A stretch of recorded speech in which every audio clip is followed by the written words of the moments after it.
خوشی کے ساتھ یہ احساس بھی تھا کہ دوسروں سے میل ملاقات کے دوران میں نے اپنی ناسمجھی غلطیوں اور گناہوں کے سبب کئی نیک اعمال کو ضائع کر دیا تھا۔ جوں جوں میں آگے بڑھتا جا رہا تھا، اعمال نامہ خالی ہوتا جا رہا تھا۔ اب میں بہت پریشان ہو گیا تھا اور میری سمجھ میں نہیں آ رہا تھا کہ میں کیا کروں۔ کاش ایسا ہو سکتا کہ میرے گناہ کسی اور شخص کے نامہ اعمال میں اور اس کی نیکیاں میرے نامہ اعمال میں منتقل ہو جائیں، لیکن آگے بڑھتے ہوئے مزید مشکل صورتحال کا سامنا تھا۔ جوان، جو یقیناً میری کیفیت بھانپ چکا تھا، بولا، جب اعمال میں ریاکاری کی بو آنی شروع ہو جائے تو پروردگار کے ہاں ان کی کوئی قدر و قیمت نہیں رہتی۔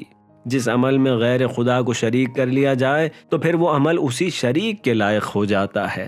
اپنے خالص اعمال پیش کرو تاکہ تمہاری پریشانی جلد دور ہو۔ کیا تم نے نہیں سنا کہ اعمال کی قبولیت نیتوں پر منحصر ہے؟